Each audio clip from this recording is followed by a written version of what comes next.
আপনার কি কখনো জানতে ইচ্ছে হয়েছে যে বিশাল বিশাল সাবমেরিন কিভাবে কাজ করে? অনেকের মনে প্রশ্ন আছে, সাবমেরিন কিভাবে চলে, কিভাবে পানিতে ভাসে আবার পানির নিচে চলে যায়। আসুন আরএনবি টিউবের আজকের ভিডিওর মাধ্যমে এসব বিষয়ে বিস্তারিত জেনে আসি। আধুনিক যুদ্ধের ভয়ঙ্কর এক উপকরণের নাম সাবমেরিন।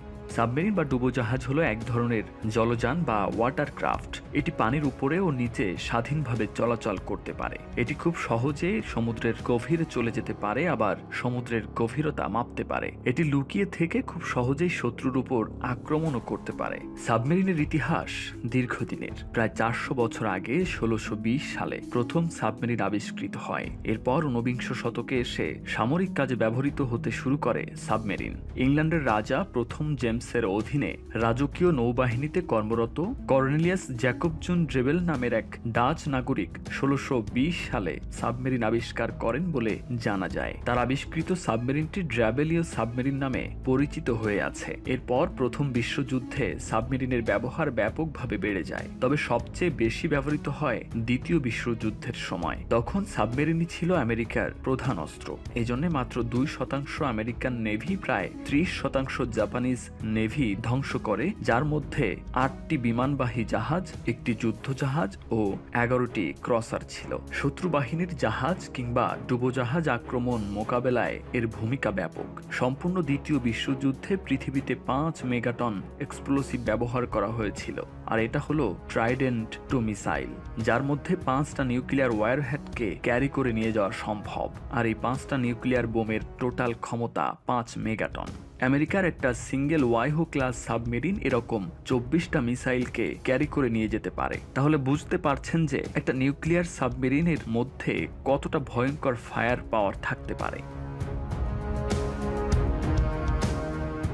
সাবমেরিন মূলত কাজ করে প্রাচীন গ্রিক বিজ্ঞানী আর্কিমিডিসের ব্যালাস্ট ট্যাঙ্ক থিওরির উপর ভিত্তি করে। এই থিওরির উপর ভিত্তি করে 1620 সালে সাবমেরিন আবিষ্কার করা হয়। ব্যালাস্ট ট্যাঙ্ক থিওরি হলো কোনো অদ্রব্য বস্তুকে পানিতে ডোবালে তা নিজের আয়তনের সমপরিমাণ পানি অপসারিত করবে। সোজা কথায়, অপসারিত পানির ভরের থেকে পানিতে ডোবানো জিনিসটি যদি হালকা হয় তবে তা ভেসে থাকতে পারে। বিষয়টাকে আরো সহজ ও ভেঙে বলা যায়, একটি খালি প্লাস্টিকের বোতলে যদি বাতাস ভরা হয় তখন কিন্তু বোতলটি পানিতে ভেসে থাকবে। ঠিক যদি আবার বোতলটিতে নতুন করে পানি ভর্তি করে দেওয়া হয় তবে সকল বাতাস বের হয়ে যাবে, বোতলটি ভারী হয়ে নিচে পানিতে ডুবে যাবে। আবার যদি অর্ধেক বাতাস বোতলে রাখা হয় তবে বোতলটি অর্ধনিমজ্জিত অবস্থায় ভেসে থাকবে। এই সূত্র অবলম্বন করে সাবমেরিন পরিচালিত হয়। এই সূত্র ফলো করে যখন সাবমেরিন ডুবানোর দরকার হয় তখন এইসব ব্যালাস্ট ট্যাঙ্কারে পানি ঢুকিয়ে দেওয়া হয়, ফলে সাবমেরিনটি ভারী হয়ে পানিতে ডুবে যায়। আবার যখন ভাসানোর দরকার হয় তখন ব্যালাস্ট ট্যাঙ্কারের পানিগুলি বের করে যন্ত্রের সাহায্যে। এরপর দ্রুত বাতাস ঢুকতে থাকে, ফলে সাবমেরিন পানির উপরে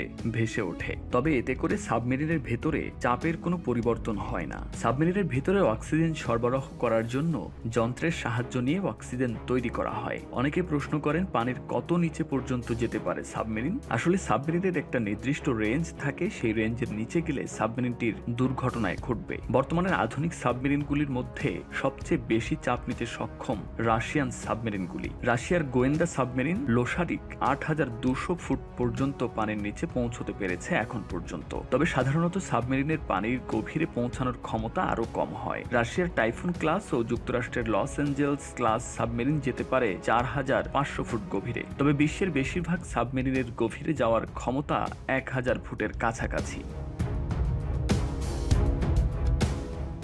আর এই সাবমেরিনগুলো যে কোনো সময় পৃথিবীর যে কোনো জায়গায় হঠাৎ করে আবির্ভূত হতে পারে উইদাউট ডিটেকশন এবং তৈরি হয়ে যেতে পারে তাদের ভয়ঙ্কর ফায়ার পাওয়ারের সাথে। আর এরকম সাবমেরিনের একটার যা ক্ষমতা তা হয়তো পৃথিবীর অধিকাংশ দেশের কাছে নেই। নেভির অন্যান্য জাহাজের থেকে সাবমেরিনগুলো একটু ডিফারেন্ট হয় এবং ডিফারেন্ট পারপাসকে সার্ভ করার জন্য এদেরকে তৈরি করা হয়। তবে সাবমেরিনকে বানানো হয় আনডিটেক্টিভলি অপারেট করার জন্য। এই জন্য অনেক সময় এদেরকে সাইলেন্ট কিলারও বলা হয়ে থাকে, যেটা যে কোনো সময় পৃথিবীর যে কোনো জায়গায় উপস্থিত হতে পারে, অথচ কেউ জানতেও পারবে না। এই জন্য কোনো যুদ্ধে সাবমেরিনগুলো শত্রুদের ওপর একটা সাইকোলজিক্যাল ইফেক্ট ফেলে। তারা জানতেও পারবে না যে কখন কোন সাবমেরিন তাদেরকে অ্যাটাক করতে পারে, তাই তারা অটোমেটিক্যালি একটা আতঙ্কের মধ্যে থাকে। অনেক দেশ আছে যারা সাবমেরিনকে অপারেট করে, কিন্তু যে সমস্ত সাবমেরিনগুলো নিউক্লিয়ার মিসাইলকে ক্যারি করে নিয়ে যেতে এবং ফায়ার করতে সমর্থ হয়, তারা অন্যান্য সাবমেরিনগুলো থেকে একটু সাইজে বড় হয়। আর সারা পৃথিবীতে কেবল মাত্র 6টি দেশ আছে যাদের কাছে এরকম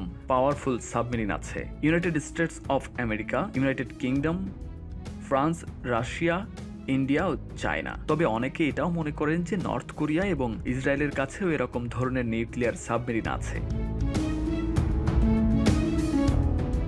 সাধারণত নেভিতে দু রকমের মিশনকে পারফর্ম করার জন্য দু ধরনের সাবমেরিনকে ব্যবহার করা হয়। এদের মধ্যে সবথেকে কমন হলো অ্যাটাক সাবমেরিন। এগুলো সাধারণত ছোট হয় এবং অন্যান্য জাহাজ কিংবা সাবমেরিনকে অ্যাটাক করার জন্য টর্পেডো ফায়ার করতে পারে, কিংবা ল্যান্ড অ্যাটাক করার জন্য ক্রুজ মিসাইলকেও ফায়ার করতে পারে। আর দ্বিতীয়টা হলো নিউক্লিয়ার সাবমেরিন। আগেই বললাম যে অন্যান্য সাবমেরিনের থেকে সাইজে বড় হয়, আর এগুলোকে ব্যালিস্টিক নিউক্লিয়ার মিসাইলকে ফায়ার করার জন্য একটা গোপন প্ল্যাটফর্ম হিসেবে ব্যবহার করা হয়। এর পেছনে আইডিয়াটা হলো, যদি কোনো দেশ অন্য একটা দেশের উপর নিউক্লিয়ার অ্যাটাক করে এবং সেই দেশটাকে প্রায় ধ্বংস করে দেয়, তবে সেই দেশের নিউক্লিয়ার সাবমেরিনগুলো যাতে পুনরায় ওই দেশের উপর আক্রমণ করে ওই দেশকেও ধ্বংস করে দিতে পারে, তার জন্যই প্রাথমিকভাবে এগুলোকে বানানো হয়েছিল। এই জন্য যে দেশের কাছে এই নিউক্লিয়ার সাবমেরিন থাকে, অন্য কোনো দেশ সেই দেশের উপর অ্যাটাক করার আগে হাজারবার ভাবে, কারণ যদি ওই দেশকে নিউক্লিয়ার অ্যাটাক করে ধ্বংসও করে দেয়, তবুও তাদের সাবমেরিনগুলোর হাত থেকে বাঁচা সম্ভব নয়। যদি নিউক্লিয়ার অ্যাটাকে কোনো দেশ ধ্বংস হয়ে যায়, তবুও সাবমেরিনগুলো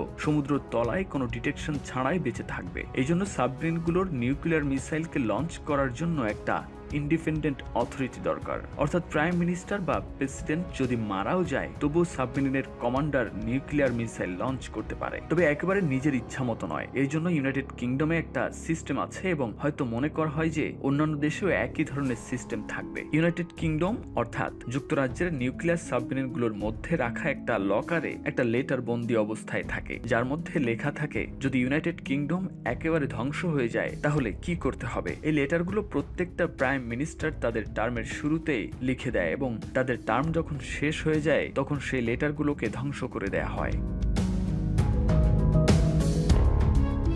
প্রত্যেক প্রাইম মিনিস্টারের কাছে 4টে অপশন থাকে, যার মধ্যে তাকে একটা চুজ করতে হয়। 1 নম্বর অপশন হলো নাথিং, মানে কিছুই করতে হবে না। 2 নম্বর অপশন হলো place themselves under light command, মানে সাবমেরিনের কমান্ডকে কোনো মিত্র দেশের হাতে তুলে দেওয়া। 3 নম্বর হলো কমান্ডার হ্যাভ দ্য জাজমেন্ট, মানে এই অপশনে পুরোপুরি ভাবে সাবমেরিনের কমান্ডারকে জাজমেন্ট নেওয়ার জন্য বলা হয়েছে। এবং 4 নম্বর হলো রিটালিয়েট উইথ ফুল ফোর্স, অর্থাৎ যে দেশ ইউনাইটেড কিংডমের ওপর নিউক্লিয়ার অ্যাটাক করেছে তার উপর ফুল ফোর্সে অ্যাটাক করার নির্দেশ। তো যুক্তরাজ্যের প্রত্যেকটা প্রাইম মিনিস্টারকে এর মধ্যে থেকে একটা অপশনকে চুজ করতে হয়। তবে সাবমেরিনকে তার লুকিয়ে থাকার ক্ষমতা প্রদান করে সমুদ্রের জল। তবে যখনই কোনো সাবমেরিন সমুদ্রের সারফেসে আসে তখন তার গোপনীয়তা নষ্ট হয়ে যায়। এজন্য একটা সাবমেরিন সমুদ্রের গভীরতায় কতদিন পর্যন্ত কাটাতে পারে এটা খুবই ইম্পর্ট্যান্ট। সাধারণত যে সমস্ত সাবমেরিনগুলো নিউক্লিয়ার ওয়েপনকে ক্যারি করে সেগুলোকে চালানোর জন্য নিউক্লিয়ার রিঅ্যাক্টরকেই ব্যবহার করা হয়। এই কারণে এদের রেঞ্জ ভার্চুয়ালি আনলিমিটেড হয়। সাবধানতা হিসেবে অন্তত 10 জনের একটি দক্ষ টিম থাকে প্রতিটি সাবমেরিনে। এছাড়া ডিজেল ইলেকট্রিক সিস্টেমও রাখা হয়, যাতে কখনো নিউক্লিয়ার রিঅ্যাক্টর অচল হয়ে গেলে সাবমেরিনটি টিকে থাকতে পারে। ডিজেল ইলেকট্রিক সাবমেরিন বলতে অবশ্য সাধারণত ডিজেল চালিত ইঞ্জিনের ব্যবহার করা হয় বিষয়টি তেমন নয়, কারণ সাধারণ ডিজেল ইঞ্জিন প্রচুর ধোঁয়া ও শব্দ উৎপন্ন করে। এ ধরনের সাবমেরিনে মূলত ডিজেল ইঞ্জিনের সাহায্যে একটি জেনারেটরকে চালানো হয়। সেই জেনারেটরের শক্তিতে চার্জ হয় কিছু ব্যাটারি এবং সেই ব্যাটারির শক্তিতে চলে প্রোপেলর, যা এগিয়ে নিয়ে যায় সাবমেরিনটিকে। বর্তমানে বিশ্বের 6টি দেশ পারমাণবিক শক্তি চালিত সাবমেরিন ব্যবহার করে। আগের দিনের ডিজেল ইলেকট্রিক সাবমেরিনের বদলে এই সাবমেরিন একটানা 25 বছর চলতে পারে কোনো রিফুয়েলিং ছাড়াই, যে কারণে জ্বালানি নেয়ার জন্য উপরে উঠে আসতে হয় না। নিউক্লিয়ার রিঅ্যাক্টরের মাধ্যমে এই সাবমেরিনগুলোতে শক্তি যোগান দেয়া হয়। ইঞ্জিনের শক্তি ছাড়াও সাবমেরিনের ভিতরের অন্য সব কাজ, যেমন অক্সিজেন জোগাড় করা, বিদ্যুৎ সরবরাহ ও মিসাইল ছোড়ার জন্য শক্তির যোগান দেয় এই রিঅ্যাক্টর। তবে সাবমেরিন কতদিন পানির নিচে থাকবে তা নির্ভর করে মূলত ক্রুদের কি পরিমাণ খাদ্য রিজার্ভ আছে তার উপর। কেননা একটানা 25 বছর চললেও ক্রুদের খাদ্যের জন্য তাকে উপর আসতেই হবে, কারণ পারমাণবিক সাবমেরিনে 6 মাসের বেশি খাবার মজুদ রাখা যায় না।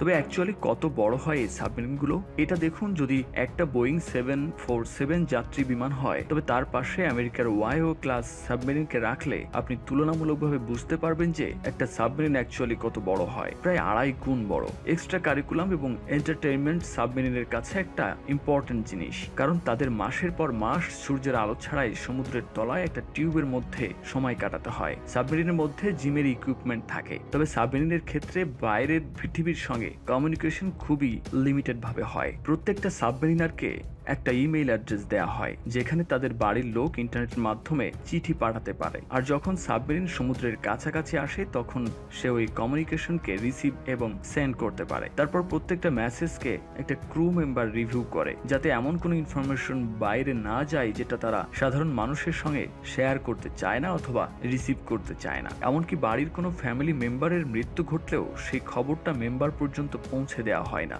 যাতে তাদের মনোবলের উপর ইফেক্ট না পড়ে। যতই যা হয়ে যাক না কেন, নির্দিষ্ট টাইমের মধ্যে কোনো ক্রুকে ছুটি দেওয়া সম্ভব নয়, তাই সেই খবরটা তাদের কাছে পৌঁছে দেওয়া হয় না, কারণ তারা জানে যে খবরটা শুনলেও সে কিছুই করতে পারবে না।